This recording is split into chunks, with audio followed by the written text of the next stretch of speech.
Hey guys, hello everyone, कैसे हैं आप लोग। आई होप सो कि सब बहुत मज़े में होंगे। दोस्तों, आज मैं आप लोगों से डिस्कस करने जा रही हूँ। क्या डिस्कस करने जा रही हूँ? WCAG का नेक्स्ट सक्सेस क्राइटेरिया, WCAG की 1.4 यानी पहले प्रिंसिपल की चौथी गाइडलाइन का और फोर्थ ही सक्सेस क्राइटेरिया। लेकिन हम पहले थर्ड की बात कर लेते हैं, क्योंकि वो मैंने आपको बताया वो तो बहुत ही ज़रूरी चीज़ है। देखिए दोस्तों, पहले 1.4.3 क्या कह रहा है, मैंने आपको बताया था कंट्रास्ट मिनिमम। यानी कि जो आप वेब पेज बनाएं, तो वेब पेज जो या फिर जो बनते हैं उनकी भी बात है। तो वो कह रहे हैं कि text and images of text. कैसा टेक्स्ट? क्या कंटेंट में, क्या टेक्स्ट और इमेजेस ऑफ टेक्स्ट। वो मैंने गलती से परसों बोल दिया था। उसका रेशियो कितना मेंटेन करके चलना है, कितना डिस्टिंग्विश करना है? 4:5। यानी कि टेक्स्ट और इमेजेस ऑफ टेक्स्ट का कंट्रास्ट इतना आप कम से कम जरूर रखना है आपको। कितना? मतलब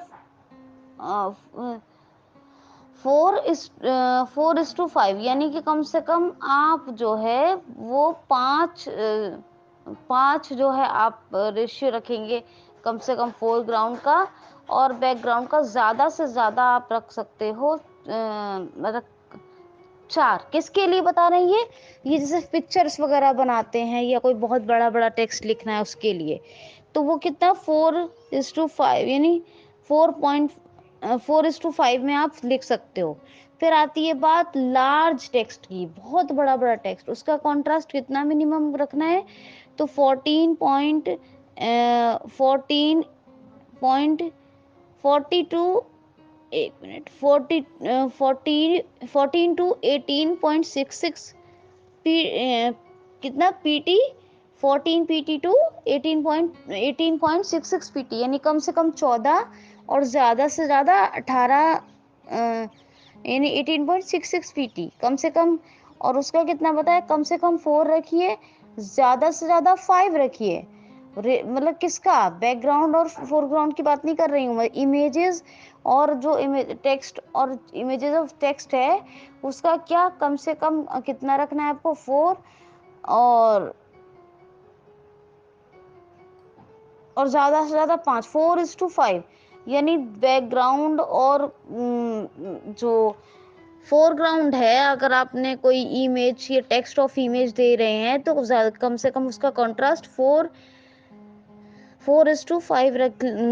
से कम होना चाहिए इन चीज़ों का।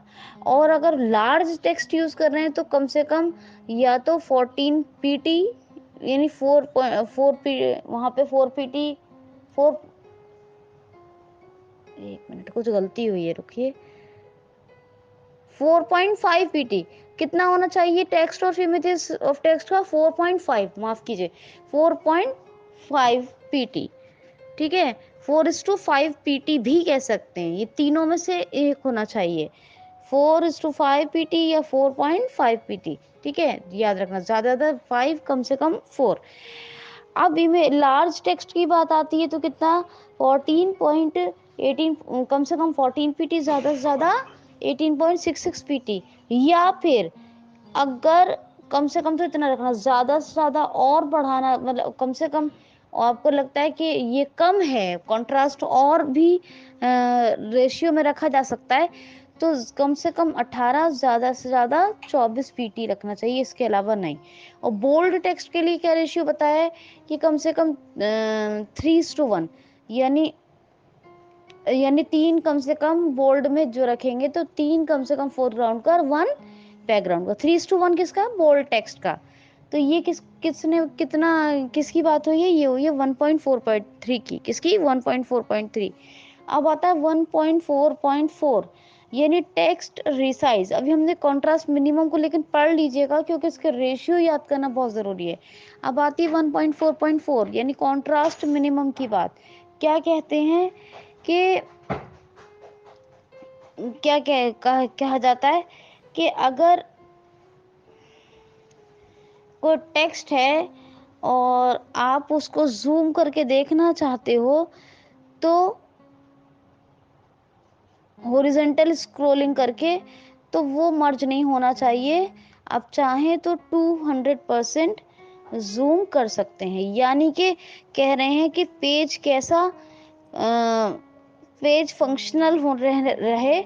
अगर यूजर चाहे तो कंटेंट कैसा, अगर वो पेज फंक्शनल रहे, रीडेबल भी रहे, यानी फंक्शनेबल रहे, रीडेबल रहे। अगर वो हॉरिजॉन्टल स्क्रॉलिंग करता भी है तो वो अगर जूम करना चाहे टेक्स्ट को 200% तो वो कर सके। क्या 200% जूम करना चाहे तो कर सके इस चीज को। अगर वो जूम करके देखना चाहे तो देख सकता है। तो वो ये कहते हैं 1.4.4 में। इसी पर हम और बात करेंगे, लेकिन कल। याद रखना, पेज की फंक्शनैलिटी या रीडिंग डिसऑर्डर नहीं होनी चाहिए। इस तरह होना चाहिए कि अगर कोई हॉरिजॉन्टल स्क्रॉलिंग कर रहा है यानी लेफ्ट टू राइट, पहली बात तो इसको आप फिर भी चलो कर रहे हो तो अगर 200% जूम आप चाहो तो कर सकते हो। अगर इससे ज्यादा रिक्वायरमेंट है तो भी कर सकते हो, लेकिन वो 1.4.10 में बताएंगे। लेकिन अभी बात है कि पेज फंक्शनल और रीडेबल रहे।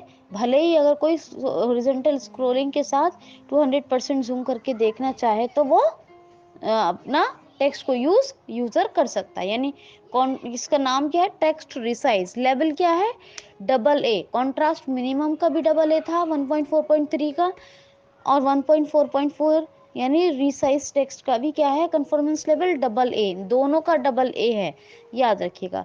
कल के सेशन में फिर से मिलते हैं। Thank you so much.